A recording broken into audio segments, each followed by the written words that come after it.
ምእመናን እስልምና እንደሚታወቀው ዘካን ሐጅን የእምነቱ ምሰሶ አድርጎ የተነሳ ዲን ነው። እነዚህ መሰረታዊ የዲኑ ምሰሶዎች እንዲሟሉ የፋይናንሻል አቅም የገንዘብ አቅም ለሙእሚን ግዴታ ይሆንበታል። ሊመን استطاع ኢለይሂ ሰቢላ መንገዱን የሚያደርሰውን የኢኮኖሚ አቅም ይዘንድ ከአንድ ሙስሊም ይጠበቃል። አይደለም ዘካና ሐጅን ቀርቶ እምነቱን እንኳን የዲኑን መግቢያ ቁልፉን ላኢላሃ ኢላላህን ለማስጠበቅ ኢማኑን ለማስጠበቅ የኢኮኖሚ ነፃነትን ሙስሊም ሊያውጅ ዘንድ በሱ ላይ ግዴታ ነው። በዶቄትና በዘይት እምነታቸው የሚቀይሩት የኢኮኖሚ ጥረት ውስጥ የወደቁ ወገኖቻችን መሆናቸውን ልብ ይላል። እስልምና ሙእሚኖች እንዲሰሩ እንዲጥሩ ትልቅ አነሳሽ መልእክቶችን አስተላልፏል። እንዳለመታደል ሆኖ አሁን ያለው ወጣት ተተኪው ትውልድ ረፍትን የወደደ ስንፍናውን ጃኬቱ ያደረገ በተስፋ መኖርን ቲሸርቱ ያደረገ ተተኪ ትውልድ ማየት አስደንጋጭ ክስተት ሆኗል። በህልም የሚኖሩ ሳይሰሩ መክበርን የሚመኙ በሐሳብ የናወዙ በሱስ የተበከሉ ወጣቶችን ማየት የነገ ተጨባጫችን አስፈሪ እንዲሆን ያደርገዋል። ሳይሰሩ መክበር ዌልዝ ዊዛውት ወርክ ያለ ስራ መክበር ቁጭ ብሎ ማለም አየር ላይ ዝም ብሎ እንደሚታፈስ ማሰብ በሰፈነበት አዲሱ ትውልድ ውስጥ ዛሬ በዚህ ሚንበር ላይ ስለ ስራ ለፍተው እንዲያድሩ በላባቸው እንዲያድሩ ልናሳሳቸው ግድ የሚለን ወቅት ላይ ደርሰናል። አብዛኛው የሚያጓጓ ወጣት አለባበሱ የሚያምር ቁንጅናው የሚያምር ወጣት ስራ የለሽ ሆኖ እንደማየት የሚያሳዝን ነገር የለም። ሰይድና ዑመር ኢብኑል ኸጣብ ምን ይላሉ? እኔ አንድን ወጣት አይዋለሁ ቁመናው መልኩ ያስደስተኛል፣ በጣም እገረምበታለሁ። ከዛም ስራ የለውም ሲባል ካይኔ ወድቃል ወጣት አለ። በጣም ሙሉ ኃይል ያላቸው የሚያምሩ ወጣቶች ያለ ስራ እነሱን ከማየት ሱስ ውስጥ ከማየት በላይ ለዚህ ኡማ የወደፊት አደጋ የለም። ወጣቱ በላቡ እንዲያድር በተስፋ የሚቆረጥ ነገር እንደሌለ እንዲያቅ ልናስታውሰው ግድ ይለናል። እስልምና እንደምታውቁት ስራን የቀደሰ ሃይማኖት ነው። ሰርቶ ማደርን እንደ ዒባዳ የጻፈ ዲን ነው እስልምና ማለት ነው። ነቢዩ ዓለይሂ ሰላቱ ወሰላም አንድ ሰው ጣፋጭ ምግብ ጥሩ ምግብ አይመገብም ከእጁ የሰራው ቢሆን እንጂ ይላል። ሚቅዳም ባወሩት ሐዲስ ላይ ቡኻሪ በተዘገበው ማ አከለ አሐዱን ጠዓመን ቀጡ ኸይረን ኢላ ሚን ዐመል የዲህ አንድ ሰው ጥሩ ምግብ አልተመገበም በላቡ የበላው ቢሆን እንጂ። ሰርተህ ውጤታማ ሆነ በአቅምህ በተሰማራህበት የትኛውም ዘርፍ እሱን እንደ መብላት የሚያስደስት ነገር የለም። ነቢዩላህ ዳውድም አሉ ነቢዩ ዓለይሂ ሰላቱ ወሰላም አስከትለው እዚሁ ንግግራቸው ላይ ከእጁ ነበር የሚበላው ሰርቶ። ነቢይ ነው፣ ንጉሥ ነው ዳውድ ማለት ግን አላህ ብረትን አግርቶለት ነበር። ያጣጥፈው ይቀጥለው ነበር። የጦር ማከላከያ ለምዶችን ይሰራ ነበር። ሰንዓተ ለቡሲን ለኩም ወአለና ለሁል ሐዲድ ችሎታ ነበረው ብረትን አቅልጦ የመስራት። ከዛ ይመገብ ነበር። ሙስሊም ላይ በተዘገበው አቡ ሁረይራ ባስተላለፉት ነቢዩላህ ዘከሪያ ታላቁ የአላህ ነቢይ አናጺ ነበር ይላሉ ነቢዩ ዓለይሂ ሰላቱ ወሰላም። ማ ሚን ነቢይን ኢላ ወረዐል ገነም ምንም ነቢይ አላህ አላከም ከብት የጠበቀ ቢሆን እንጂ። ሰርተው ያድሩ ነበር ነቢያቶቹ።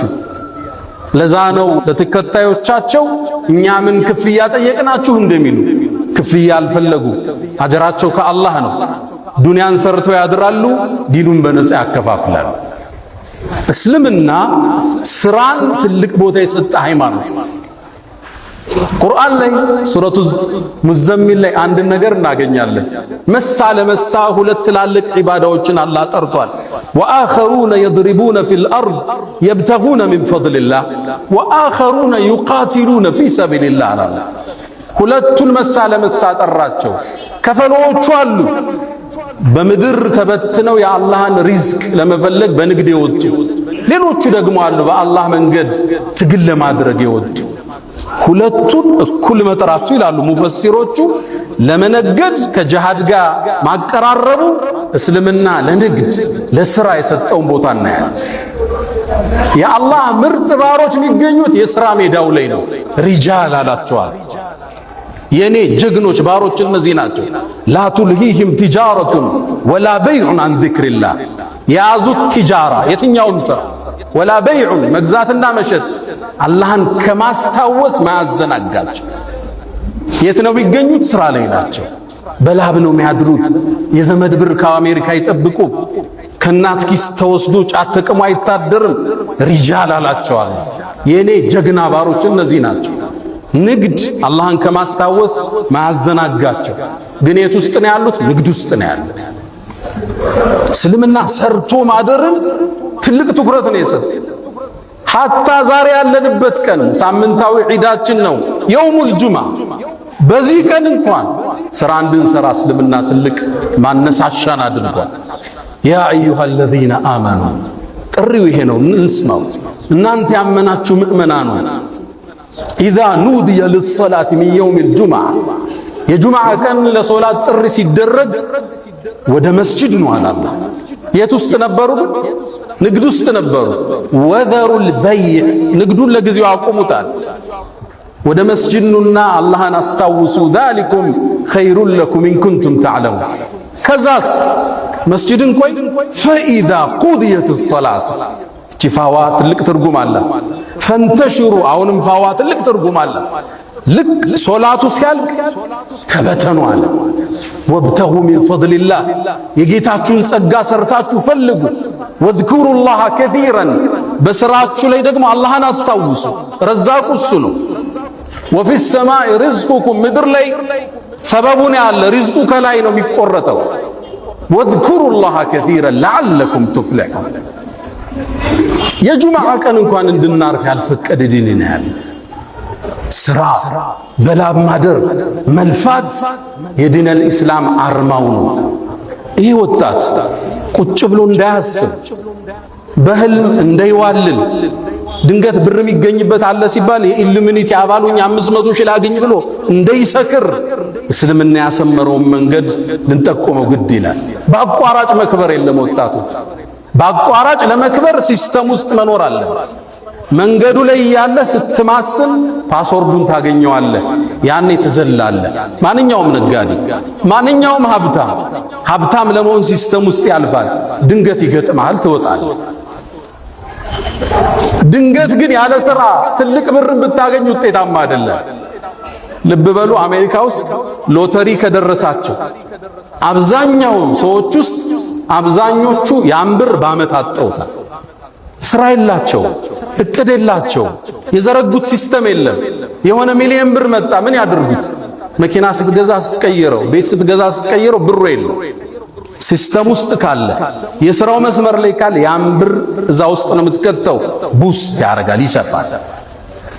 ዝም ብሎ መክበር የለም። ወጣቶች እንዳታልሙት። ስራ አድካሚ ነው። 10 ሞክረህ አንድ ነው የሚሳካል። 10 ፕሮጀክት ሞክረህ አንዱ ይሳካል። እንዲህ ነው የንግዱ ዓለም የሚኖር።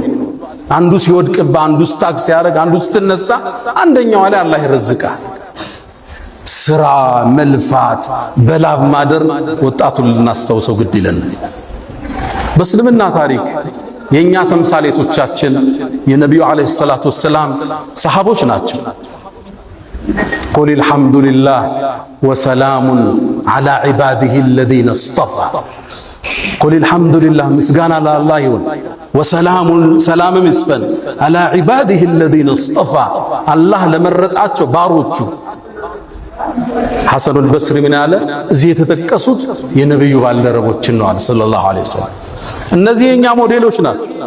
ከ10ሩ አንድ ቦታ ላይ የጀነት ከተባሉ ሰሃባዎች ውስጥ 6ቱ የዛ ዘመን መልቲ ሚሊዮነሮች ነበሩ። ዛሬ አንዱን እናውሳ። ዑስማን ኢብኑ አፋን ረዲየላሁ ተዓላ ዐንሁ። ዑስማን የነብዩን 2 ልጆች ያገባ ዙኑረይን አማቻቸው ነው። በ2 ልጅ ይዛመዳቸዋል። ዑስማን 3ኛው ኸሊፋ ነበር። ዑስማን ቀብር ሲያይ እንባው የማይቋረጥ የአላህ ባሪያ ነበር። ዑስማን ሌሊቱን ሙሉ ቁርአንን አኽትሞ የሚያድር የአላህ ምርጥ ባሪያ ነበር። አመን ሁወ ቃኒቱን አና አለይል የተባለው ሰሐባ እሱ ነው። ዑስማን ነቢዩ ዓለይሂ ሰላቱ ወሰላም በተደጋጋሚ የጀነት ያሉት ነው። ጀነትን ከነቢዩ እጅ የገዛ ሰሐባ ነው ዑስማን። ነቢዩ የተለየ ክብር የሚሰጡት ሰሐባ ነው፣ ተከታያቸው። አንድ እናታችን አይሻ ምን ትላለች? ነቢዩ ዓለይሂ ሰላቱ ወሰላም ቤታቸው ቁጭ ብለው አቡበክር መጣ፣ የሆነ ጉዳይ ሊያማክራቸው ገባ፣ አውርቷቸው ወጣ። ዑመር መጣ፣ እንደተቀመጡ ነው አወሩት። ከዛ ዑስማን ሲገባ ባታቸው ተገልጦ ነበር። ሁለቱ ሰብሰብ ባረጉትና ተስተካክለው ቁጭ አሉ። ወጣው ሲሄዱ እናታችን አይሻ ጠየቀች ረዲየላሁ ተዓላ አንሃ፣ የአላህ መልእክተኛ ለአቡበክርና ለዑመር ያላሳየውን ለዑስማን ምን ነው እንዲህ አይነት እንቅስቃሴ ያረግ ካለቻቸው ነቢዩ መሐመድ ሰለላሁ ዐለይሂ ወሰለም አላ አስተሕይ ሚመን ተስተሕይ ሚንሁል መላኢካ፣ መላእክት ከሚያፍሩት የአላህ ባሪያ እኔ አላፍርም እንዴ? አልጠነቀቅም? ዑስማን ማለት ይሄ ነው። ግን ደግሞ ተወዳዳሪ አሁን ድረስ ያልተደረሰበት ነጋዴ ነበር። የንግድ አቅሙ ትልቅ ነው። በአሁን ዘመን የሰይድና ዑስማንን ሀብት ወደ ዶላር ቀይረውታል። ስንት ትጠብቃላችሁ? 600 ቢሊዮን ዶላር ነበር የዑስማን ብን አፋን ሀብት።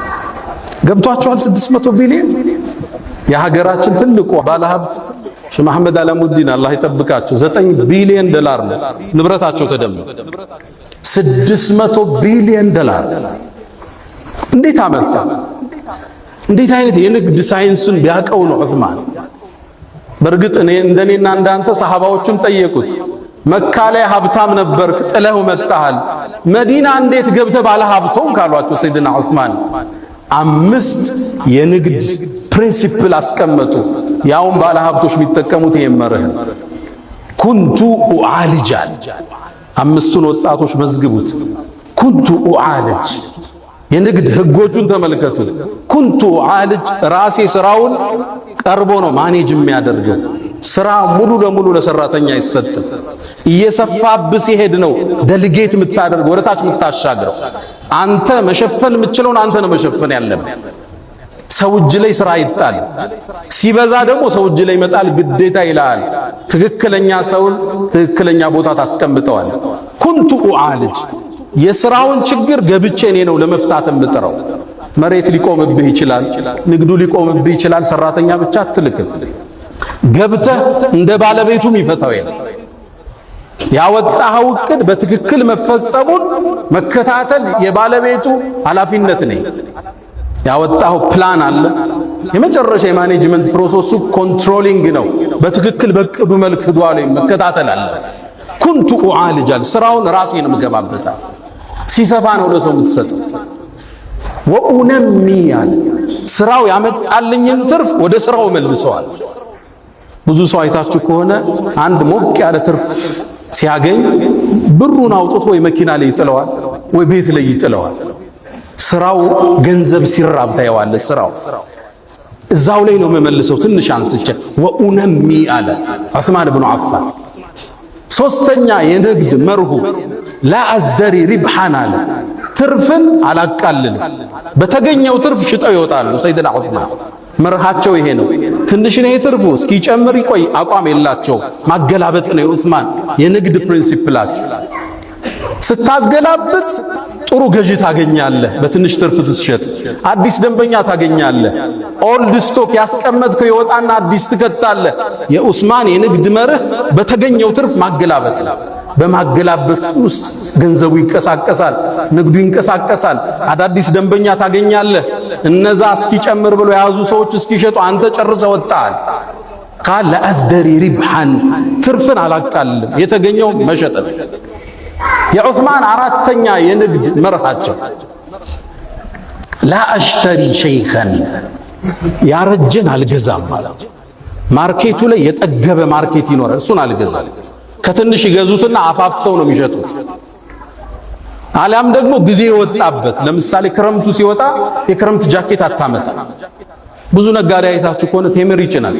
ቴምሩ የሚደርሰው ግን ሮመዳን ከወጣ በኋላ አርጅቷል ማርኬቱ ማለት ነው። ብዙ ጊዜ ከረመዳን በኋላ ይገባባቸውና አንዋር መስጂድ ላይ አንዳንድ ቆርቆሮ እያደረገ ይቸረችራል አይደል? ያለንበትን ነው የምነግራችሁ። ቴምር ያሰበ ሰው ወጣት እያለ ነው የሚያመጣው ረመዳን ሳይገባ።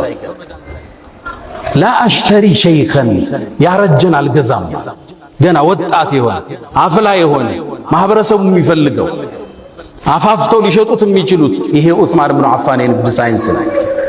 አምስተኛ ወአጅዐሉ ረእስ ረእሰይን፣ ንግድ ላይ አንድ ቦታ ብሬን አላፈስም እበታትነዋል። ለምሳሌ አንድ መሬት 2000 ካሬ 200 ሚሊዮን የሚሸጥ ከሆነ 1100 ሚሊዮን ሌላውን 1100 ሚሊዮን ከሁለት ድንገት አደጋ ቢገጥመው ብር ታስሮ አይቀርም። ለምሳሌ ሪል ስቴት ላይ ያሉ ሰዎች መሬት ይገዙና ያ መሬት መገንባት ሲጀምሩ ወይ መንግስት ያቆመዋል፣ የሆነ ጉዳይ ይኖርበታል፣ ወይ ወራሾቹ ይመጡና ያስቆመዋል። ብር ታስሮ ለዓመታት ሊቆም ይችላል። ወጣህ ማለት ነው ከማርኬት። ገንዘቦችን እከፋፍላቸው ነበራለን ንግዱ ላይ። ዘመኑ ኢኮኖሚስት የሚጠቀሙት የዑስማንን ህግ ነው። ዶንት ፑት ኦል ዩር ኤግስ ኢን ዋን ባስኬት፣ ሁሉን እንቁላልህን አንድ ባስኬት ላይ አታርጋሉ። መጡና ምነው የተወሰነው ቢሰበር ሌላው እጅ አለ፣ ትንቀሳቀሳለህ፣ ሰርቫይቭ ታረጋለህ። የተበደርከው ብድር ሊኖር ይችላል፣ ከዚህኛው ትከፍላለህ። ስራ አይቋረጥም ማለት ነው። እነዚህ አምስቶች የሰይድና ዑስማን ብኑ አፋን የንግድ መርሆች ነበሩ። የኛ አያቶች እኒ ናቸው። የንግዱን ሳይንስ የሚያውቁ መልቲ ቢሊዮነሮች ነበሩ። ታዲያ ይሄን ብር ይዘው ከኋላ ኪስ አላስቀመጡትም። ለቀጣዩ ዓለም ሰርተውበት አለፉ። ዑስማን ምን ሰራበት አትሉኝም? አንድ ሁለቱ ልጥቀስላችኋል። አሁን ሳውዲ ስትሄዱ መዲና ላይ አንድን ህንጻ ታገኛላችሁ። የሰይድና ዑስማን ብኑ አፋን ፎቅ አለ፣ ህንጻ፣ ሆቴል። እንዴት ገነቡት? ካርታው በስማቸው ነው ያለው፣ መሬቱ በስማቸው ነው የተጻፈው። ባንክ ላይ አካውንት አላቸው። የአካውንቱ ስም ዑስማን ብኑ አፋን ይላል። 1400 ዓመት እንዴት አድርገው አመጡት? ነገሩ ወዲህ ነው። ነቢዩ አለይሂ ሰላቱ ወሰላም